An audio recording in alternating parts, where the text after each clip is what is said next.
Baik, sobat Warta Kota dimanapun Anda berada, sejumlah politisi menyarankan pemilihan kepala daerah dipilih oleh DPRD demi menghemat anggaran. Namun, Direktur Eksekutif Citra Institute Yuzak Farhan mengatakan pilkada yang dipilih oleh DPRD belum tentu menghemat anggaran pemilu maupun pengeluaran dari para peserta pemilu dan partai politik, sehingga ia menilai pilkada secara langsung maupun tidak langsung bakal tetap mengeluarkan anggaran atau biaya yang cukup besar. Misalnya kata Yusak, jika memang dipilih oleh anggota DPRD, maka tidak menutup kemungkinan satu suara bisa dihargai sekitar 1 miliar. Dia justru menyarankan agar pilkada dilakukan secara langsung atau dipilih oleh rakyat, karena memang hal ini sangat menarik dan juga banyak dugaan pelanggaran yang dilakukan oleh para peserta pilkada. Hal itu juga untuk mengantisipasi adanya permainan dari para peserta pilkada maupun anggota DPRD kepada lembaga-lembaga terkait seperti KPU maupun DPR maupun Bawaslu RI. Terakhir, Zuzak juga menyampaikan bahwa pilkada secara tidak langsung atau dipilih oleh DPRD ini juga bisa memicu ketidaknetralan dari ASN maupun lembaga lainnya demi memenangkan salah satu paslon, dan juga sangat dominan, sangat riskan terkait dengan politik uang.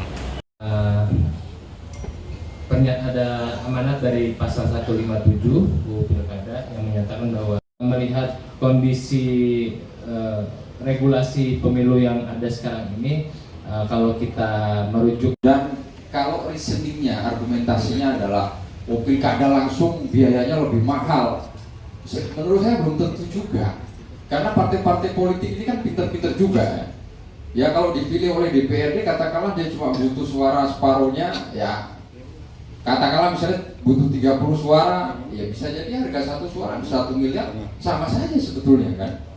Jadi efeknya sangat dahsyat dan ada kaitannya dengan desain kelembagaan. Nah, saya setuju dengan Mas Toto tadi, MK sudah menghadirkan berbagai terobosan penting yang tidak kalah dahsyat. Itu yang terakhir kemarin kan, tiba-tiba gugatan sudah ditolak berulang kali, lebih dari 30 kali, tiba-tiba dikabulkan soal presidensial threshold. Bahkan saya juga berpikir sendiri, ini ada apa sebetulnya kan? Apa yang kemudian mengilhami jalan pikiran MK itu bisa berubah, yang tadinya menolak tiba-tiba mengabulkan, yang tentu itu membuat semua pihak senang, semua pihak diuntungkan. Makanya kita lihat berbagai responnya, sudah mulai ada yang genit-genit mengajukan capres, ada yang masih hati-hati menyimpan kan? Tapi saya kira ya risiko politiknya justru akan menghadirkan kartu mati dalam tanda kutip ya para capres, karena presidensial threshold menjadi nol. Nah, lalu muncullah kebingungan oleh pembentuk undang-undang, rekayasa konstitusional seperti apa yang akan dilakukan supaya jumlah capres ini tidak terlalu banyak dan juga tidak terlalu sedikit. Meskipun saya sudah seringkali menyampaikan sebetulnya dari 2004 sampai 2024, Mas Toto ya, yang dua pasang calon itu sebetulnya kan hanya berapa kali? 2 kali ya.